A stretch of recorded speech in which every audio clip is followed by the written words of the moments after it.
For me, creativity personally is the same as healing.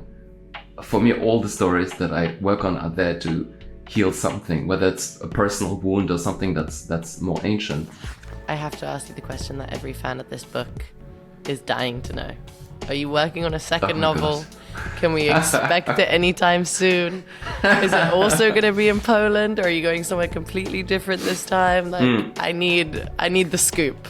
Well,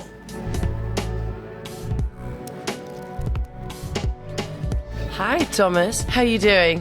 hello. I'm good. How are you? Well, I'm delighted to speak to you. Thank you so much for joining us at the Service 95 Book Club. I read Swimming in the Dark in 2020 when it just came out, and it was a book that was recommended to me actually by a friend, and I read it immediately, and I was so swept away by how gentle and poetic the novel was, while at the same time, you know, it has this huge kind of personal and political upheaval throughout, and it really is like the center of the story. And I know this is your debut novel. Obviously, at the time that I read it, I had just discovered you, and I was very excited at the fact that I just learned about this new author, and I was like, okay, I'm going to tell all my friends to read this book. And I'm very happy that I get the chance to sit here with you today and talk all about Swimming in the Dark. But before we begin, can you please give our listeners a quick summary of what the book is about? So Swimming in the Dark is a love story. It's a story of first love between two young men, Ludwig and Janus. And it's a story that's taking place in 1980. So that was really the beginning of the end of the Polish communist regime. And I wanted to set the story in a time that was turbulent, but also in a time that many people, including me, when I started writing the book, didn't know that much about. So it's a story of becoming yourself, of becoming an adult, of friendship as well, and of really navigating a world where love and politics and class don't exist in isolation, but they're all completely mixed in with one another. Now, I've heard you had two comings out, and that includes coming out as a writer. Can you tell me about that? Yeah. Yeah, it's funny. I use that expression, creative coming out. And it sort of occurred to me that that's actually what it was when I thought back to it, because I was always very academic, and I was always, I guess, trying to do the right thing, as glib as that may sound. I think it's because my parents were immigrants. I grew up in Germany, and I was very aware that as Poles, there was an inferior status to who we were. It's funny, whenever someone foreign comes down the country, it always depends on sort of what that country is to determine how that person will be treated. It's not just about the fact that you're foreign, it's about what kind of a country is it, and is it considered lesser or not, or more powerful than the country that you're currently in? Anyway, but I guess I didn't really consider myself as creative at all. I just wanted to be, I was basically the teacher's pet all my life, and I wanted to be the one getting the best grades, and I did. But what happened is that when you constantly trying to please others, you end up being successful in a system, of course. One day I sort of woke up being, or feeling like, I was pretending to be a corporate lawyer in London.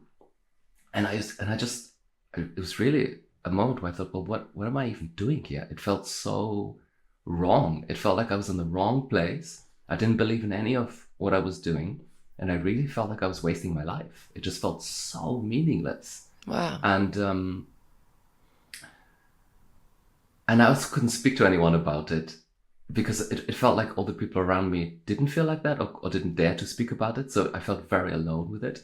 So I ended up going to therapy, and my therapist basically asked me in a very clever way, he asked me what I would do with my life, and if there was no one to judge me, and if money didn't matter.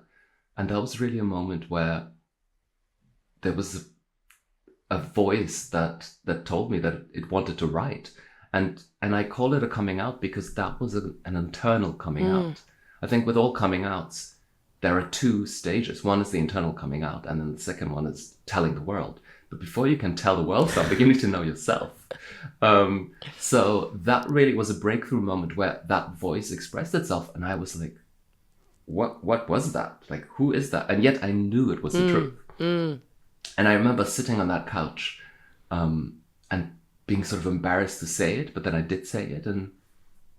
And yeah, that therapist helped me enormously. And then, of course, the second coming out was, the second stage was telling everyone and quitting my job. And I know that sounds very radical, because you don't have to do that. If you want to live a more creative life, you don't have to quit absolutely everything. But for me, I was in such a wrong place that I needed to take radical action. Totally. And I did. That's incredible. I absolutely love that story as well. I think it's really moving, and I think a lesson to so many people is to really, for lack of a better word, like follow your heart and follow your real heart's desire.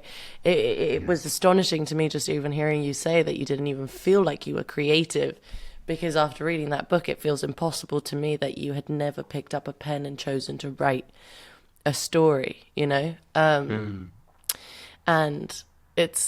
it's amazing. Your body's going to tell you, your mind's going to tell you, it's all going to come to a head at some point. And if you're brave enough to stand by what you believe in and what you feel in your heart, it could have beautiful repercussions, such as this. And you could have a debut novel that really moves people all around the world. So it's incredible. I love that.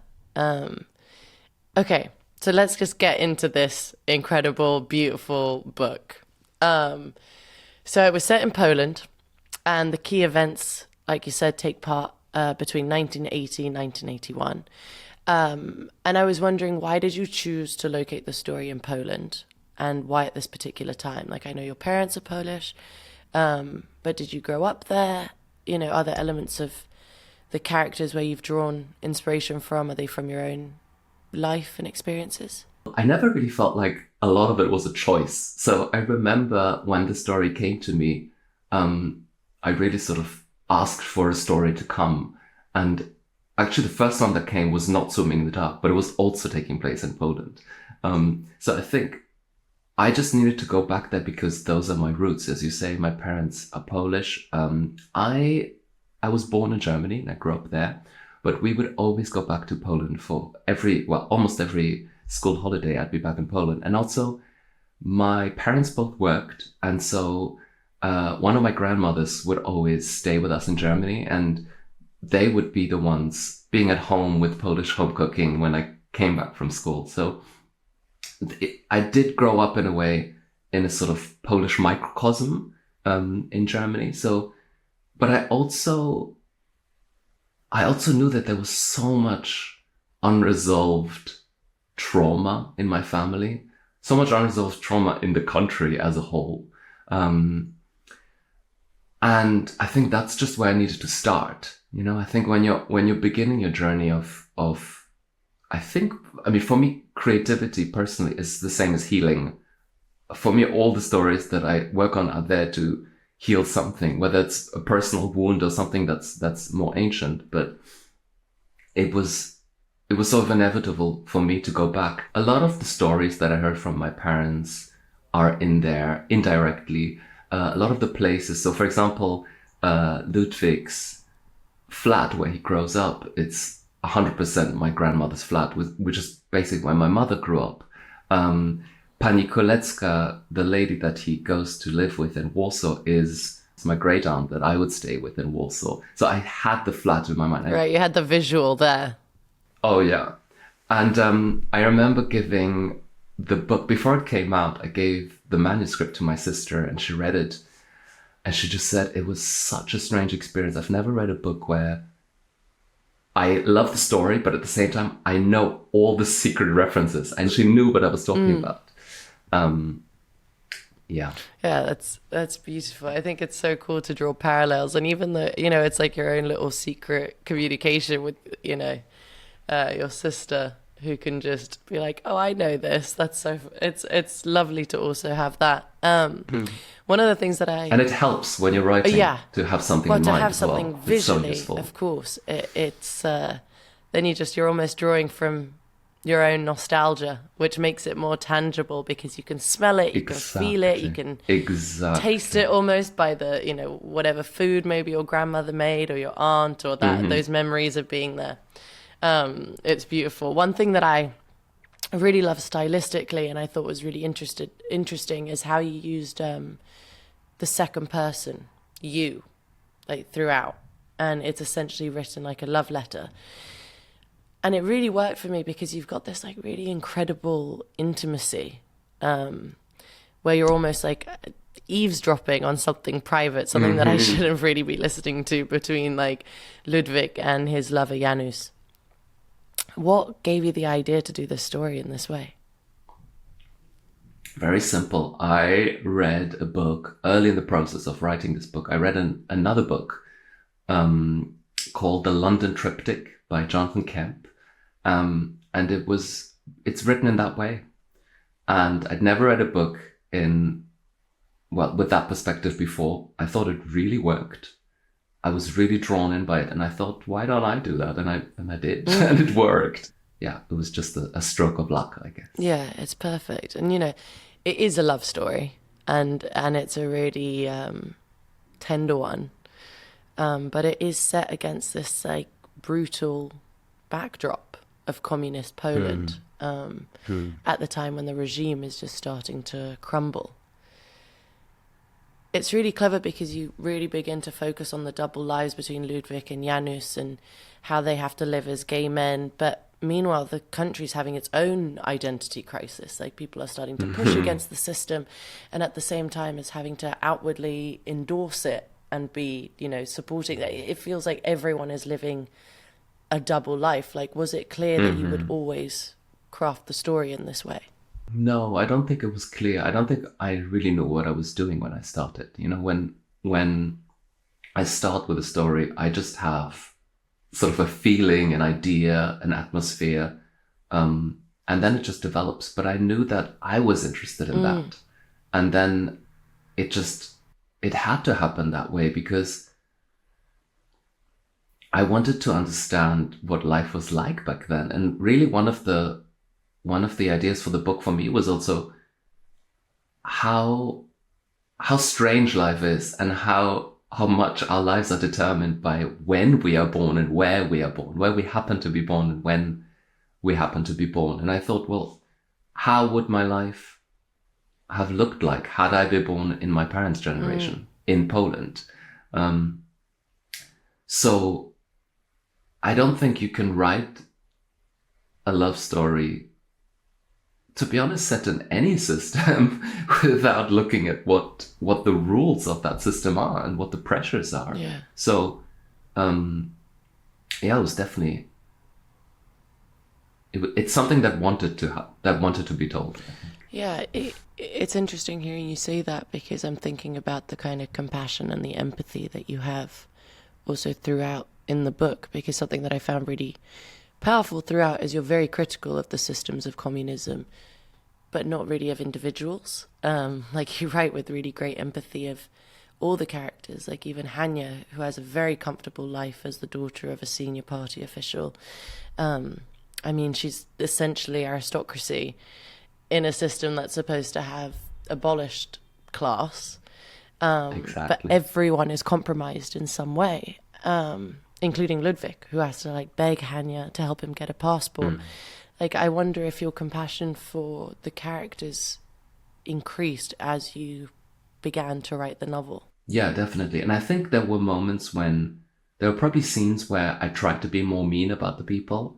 And when I reread them, it just didn't sound right. And it also wasn't, well, it wasn't kind. And I think it wasn't true. I think you can always write off people.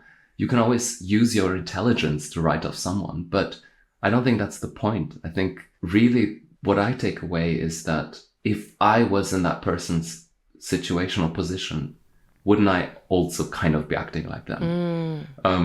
It makes me think of a quote that I heard Elizabeth Gilbert quoting. I think it's George Saunders who said it. He said, whenever I see a person acting up, I have a name for that person. And that name is, that's me on another day. Oh, wow. Which I think we can all relate to. Yeah, it's true. Yeah. It's very humbling, and it's so not what you want to hear when you just want to bitch about someone. But it's probably true. I wonder if you ever think about how your own life would have been different, you know, if your parents had not left Poland when they did. Because I feel like I often think about that, about my own life, and how different it might have been if my parents had not left Kosovo during the war, and if I'd grown up there, you know, in the shadow of war. And with other expectations of you, I guess, also. Totally. I mean, it's like, sometimes you kind of get in this cycle of like, wow, had this have not happened, maybe I wouldn't be here where I am today. You know, everything kind of happens for a reason. Yeah, do you feel the same way? I don't think about it anymore, but I know that I felt very strongly about that as a child, because my parents, they would send my sister and I to these summer camps in Poland. This was in the 90s. So communism was like just over. It had been over for like a minute. Right. And I always found it very brutal. I mean, I am a very sensitive person. I guess I didn't realize it back then, but I just found everything very harsh. And I remember returning to Germany after those summer holidays and feeling so relieved and just thinking, wow, I don't know what, I mean, I already suffered so much as a child, but like, I think unimaginable to me who I could have been. There's a singer, there's a Polish pop singer that I really love. He's called Ralf Kamiński. I actually included one of the songs in the playlist that I made. Oh, cool! Thank you. And he writes about that. He was this very, very sensitive queer child growing up in a small town in Poland, and he has a few songs about that. And I just discovered him last year, and I put on one of his songs and I just start crying immediately. Oh, wow. There's this one song where he talks about his little heart, and he talks about being in school and being bullied, and it's like, wow, it's incredible to me. So, and I agree with you. I think that there is a sense of destiny, and I think in a way, coming back to the idea of healing, this is why I got the chances that I got, I think, so that I can use them to patch things up, so I can use them to understand things that have been repeating themselves from, you know, these cycles that have been happening again and again. And I think, I'm quite sure that I have ancestors, and, you know, I know who they are, that were probably queer, that probably suffered enormously under the systems that they were under. And that now I can sort of reach back to that suffering and try and make it into something beautiful. That's beautiful. As cheesy as that sounds. Yeah. I mean, people do sometimes say, you know, that you take on your like family's karma, the things that they weren't able to express or do or whatever. You have like the opportunity to almost like patch that up and be the voice, and so it's beautiful. It's really great that you've chosen to become a writer and to tell this story, and it's really powerful. And there's some very poignant historical references in the book, like one of which is told through the story of Ludwig's first love, his childhood friend Benyek. And Ludwig is told by his mother, says, you know, Benyek is different from us, and what she really means is Benyek is Jewish. And there's also a striking scene when years later Ludwig is walking past the Jewish cemetery and notices the locked gates. no one goes in or out, as the Jewish population has been completely wiped out by Nazis. I imagine that writing about that period of history must have been quite distressing. Yes, but actually, surprisingly, I think what was more distressing was not writing about it, and what was more distressing was not talking about it. Because for me, I remember as a child when I went to Poland, I would always feel that there was this massive gap. I couldn't put my finger on it, but I just felt like there was these ghosts, basically, that there was something missing. And as I grew older and I learned about history, I realized that it was the fact that such a huge part of the population, of the Jewish population, was gone. And for 1,000 years, Jewish people had been in Poland. They were an integral part of the culture. And we're talking about a millennium. It's crazy. So for these millions of people to suddenly be gone in the space of a few decades, I'm getting goosebumps just thinking about it. It creates a vacuum, and it creates a spiritual vacuum. So for me, it was important to speak about that. And I think, as a Polish person, if you don't speak about Polish Jews, then you're not speaking about a part of yourself, no matter whether you actually have sort of traceable Jewish ancestry or not. Of course. I think it's really important that you said that you can't really talk about the Polish experience without also talking about the Polish Jewish community as well. So I think it's incredible that you've done that, because I feel like you're really showing the real experience of a very true, authentic description of life in Poland at that time. I read that you moved to Warsaw to write this book. What kind of city greeted you? Like, how has that city changed in the last 40 years? I guess a place that's really, really the midpoint between Berlin and Moscow. You know, for me, that sums up Warsaw quite well. Like, you can really feel the pull between like the real East, and a place that could sort of slip and has been ruled by an authoritarian regime or figure. And then on the other hand, a place that's really has always, I think Warsaw, you know, it has quite an illustrious history. Polish aristocrats have always spoken French. You know, we have Chopin. There's a huge tradition. We always look towards the West. So I think that's kind of what greeted me. Also, capitalism coming in and changing the city, for sure. And for, you know, the LGBTQ community, like Poland, I feel like has been quite a difficult country to be out and proud in. And I've also seen over the past few years about women losing abortion rights. And I get, you know, a lot of messages from my fans, and they send me, you know, they tell me everything. They keep me up to date, really, with everything that's happening all over the world. So I feel like, they always keep me in the loop. And I was just wondering, do you ever see this changing anytime soon? Yes. So for many years, I mean, you know, things change all the time. When I moved to Warsaw in 2013,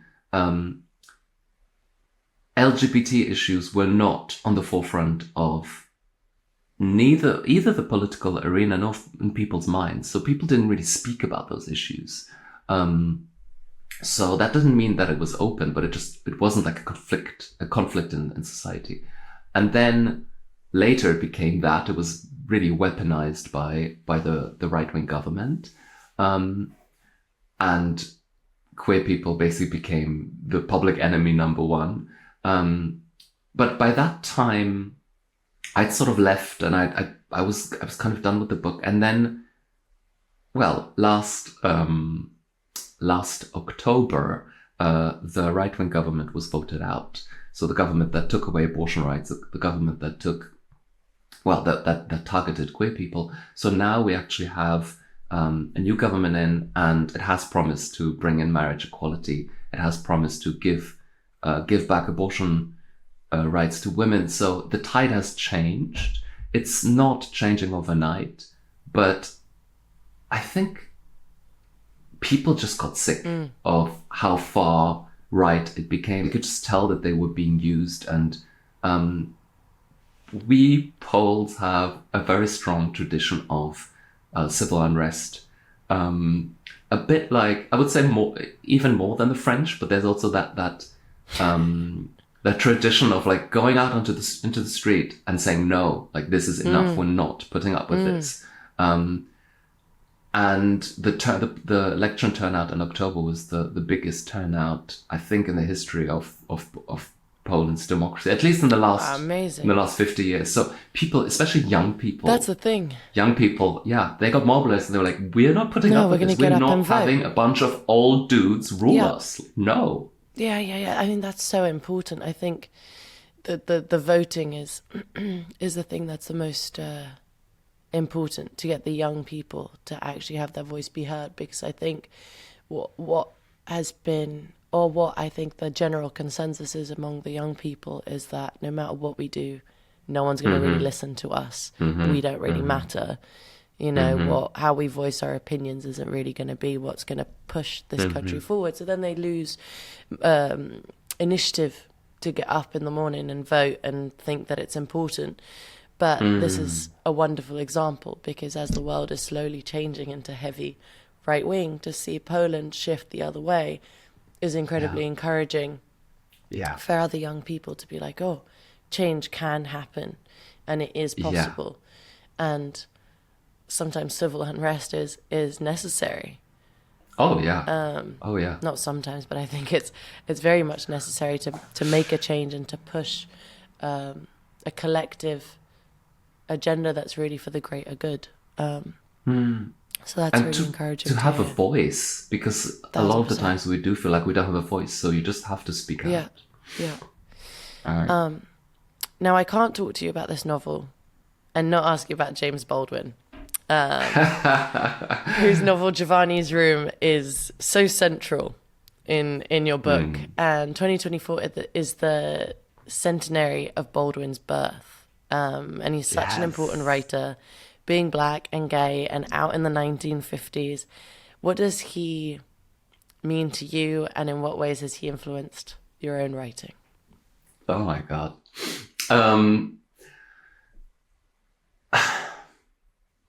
I think, I mean,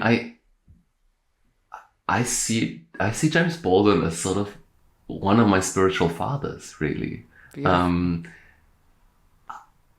And it's funny because, so when I read Giovanni's Room, and actually I wrote a little essay for the book club on that, what he means, what Giovanni's Room means for me. And I thought it was a phase, to be honest. I thought for a while that he was an incredible portal for me, a way for me to see myself and to become a writer. And I thought that was sort of, his purpose had been served in that way. I didn't ask for more, but I have discovered in the last years that I actually keep on coming back to him. Not necessarily to Giovanni's Room, but to his other work, because his work has been so varied and so rich. And just even last year, this is going to sound naive, I discovered his very last novel just above my head, and I found it in a bookshop in Poland, incidentally. And I thought, what is this book? How have I not known about this? And I read it, and it blew me away. And I really do identify with him, and I think I've also been reading his biography over the past year, and it's amazing. I find incredible parallels between him and I. But I also know that it's not about over-identifying with a person in a person's biography. It's really about the spirit that a person brings, the insights that this person has come to, and he has suffered so much throughout his life. But what I find so admirable about it is that he always found a way to bring it back to a cause. Yeah, beautiful. Well, I'm looking forward to your very special essay that you've written for us on your love for James Baldwin. And finally, I have to ask you the question that every fan of this book is dying to know. Are you working on a second novel? Gosh. Can we expect it anytime soon? Is it also going to be in Poland, or are you going somewhere completely different this time? I need the scoop. Well, let's see. What can I reveal? There's definitely a second book, yes. So I have been working... I actually started working on this book before Swimming came out. It does not take place in Poland. It's actually quite a wild idea, because it takes... I think this is the first time I'm sharing this in a public way. So it's a novel that takes place in prehistory. Okay. And it has similarities with Swimming in the Dark, but it's also radically different. And it has asked me to not throw away, but I've had to sort of relearn how to write for this. And I definitely did not have the tools for this book when I started writing it. So it's been super challenging as Swimming in the Dark. What made you want to write something in prehistory? Again, it's not that I did want to, I said yes, but for me, the ideas, this might not resonate for many people, but for me, ideas really have their own life. Yeah. And their own existence. Yeah. That's not dependent on me. And I remember the exact moment that idea came to me. I was meditating, and it was like a finger tapping me on the shoulder, and I could just feel the presence. And it just said, like, "Do you want to work with me?" And I got so excited, and that's where it took me. It's not like, who would of their own mind think to set a novel in prehistory, because so I had to do a lot of research. But to be honest, it's also an amazing excuse for me. Swimming was an incredible excuse for me to understand the history of my country, and of my ancestors. And this is more asking me to understand the history of humanity in a way. Where do we come from, and how did we used to live, and how did we get to where we are now, in a way? Like, how do we have agriculture, and actually for 95% of human existence, we did not have agriculture. We lived in a completely different way. We were hunting and we were gathering, and we lived in harmony with nature. All of this is just the backdrop, right? It's not the actual story. Yeah. But I think it's also because I right around the time the idea came, I moved from the city, because I used to live only in cities, really. I moved to the countryside, to the forest, where I live now. And I think it got me thinking about humans and nature, really, who we are. So that's what the book is about. I absolutely love this book. I'm so happy I get to write it. It's really bloody difficult. But I think, the reason why I can speak about it now is because I'm sort of, it's going to be finished soon, I think. Yeah. Oh, wow. Okay, amazing. Yeah. Well, I'm so looking forward to it. And Tomasz, I have absolutely loved talking to you today. It's been so wonderful to just get to dive in a little deeper and also get to know you a little bit. Thank you so much for spending this time with me, and thank you so much for your generous contributions to Service 95. I'm sure anyone listening to this conversation is going to be left wanting more. So we're going to be looking forward to that next book. And anyone who wants to know more about Swimming in the Dark can find everything on service95.com, where you've provided us with your playlist, your reading list, some insights on your writing and researching process. And as we spoke about earlier, your very special essay for us on your love on James Baldwin's novel, Giovanni's Room. Good luck with your new novel. Thank you, too. Thank you. I'm so excited. I can't wait to read it. And thank you so much for your time. I really enjoyed it as well. Thank you. All right, I'll speak to you soon. Bye-bye. Bye.